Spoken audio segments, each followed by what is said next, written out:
नमस्कार शेतकरी मित्रांनो, स्वागत आहे आपले युट्यूब चॅनल मध्ये. शेतकरी मित्रांनो, आजच्या व्हिडिओमध्ये आपण महाराष्ट्रातील शेतकरी बांधवांसाठी समोर येत असलेल्या कर्जमाफीच्या चर्चेबद्दल सविस्तर माहिती जाणून घेणार आहोत. शेतकरी मित्रांनो, गेल्या काही दिवसांपासून कर्जमाफीच्या मुद्द्यावर राज्यभरात जोरदार चर्चा सुरू आहे. अनेक ठिकाणी आंदोलन झाली, विविध नेत्यांनी सरकारकडे कर्जमाफीची मागणी पण केली होती. तर शेतकरी मित्रांनो, त्यामुळे हा विषय पुन्हा एकदा चर्चेत आला आहे. तर शेतकरी मित्रांनो, सरकारकडून जी.आर. यादी किंवा अर्जाची तारीख जाहीर झाल्यानंतरच अंतिम माहिती निश्चित होईल. तोपर्यंत कोणत्याही व्हायरल मेसेजवर घाबरू जाऊ नका. शेतकरी मित्रांनो, असे मेसेज येतच असतात. शेतकरी मित्रांनो, काही सोशल मीडिया पोस्ट मध्ये घरातील महागड्या वस्तू, चारचाकी वाहन किंवा इतर मालकीच्या आधारे अपात्र ठरवले जाईल असे दावे केले जात आहेत. मात्र अशा दाव्यांबद्दल अधिकृत शासन निर्णय उपलब्ध होईपर्यंत त्यावर विश्वास ठेवू नका. तसेच शेतकरी मित्रांनो, यासोबतच पात्रतेसाठी काही निष्कर्ष लागू होण्याची शक्यता व्यक्त केली जात आहे.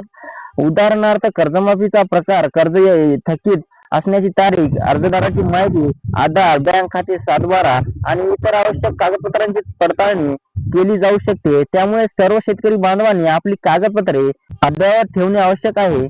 तर शेतकरी मित्रांनो, मात्र सर्वप्रथम एक महत्वाची गोष्ट लक्षात घ्या. सोशल मीडियावर अनेक प्रकारचे मेसेज आणि व्हिडिओ व्हायरल होत आहेत.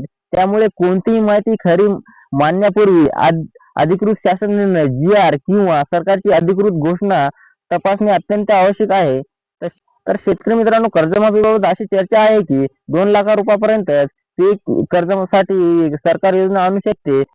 मात्र अंतिम पात्रता, अटी आणि लाभार्थ्यांची यादी सरकार अधिकृत निर्णयानंतरच निश्चित होईल. तर शेतकरी मित्रांनो, जर सरकारने अर्ज प्रक्रिया सुरू केली आहे तर अर्ज वेळेत भरावा. आधार कार्ड, बँक खाते, सातबारा, पीक कर्जाची माहिती आणि इतर आवश्यक कागदपत्रे तयार ठेवावीत. चुकीची माहिती भरू नये आणि कोणत्याही अफवावर विश्वास ठेवू नये. तर शेतकरी बांधवांनो, आम्ही तुम्हाला अधिकृत अपडेट, शासन निर्णय आणि खरी माहिती सर्वात आधी देण्याचा प्रयत्न करू. त्यामुळे पुढील अपडेटसाठी आमच्या चॅनलला जोडलेले राहा. धन्यवाद शेतकरी मित्रांनो.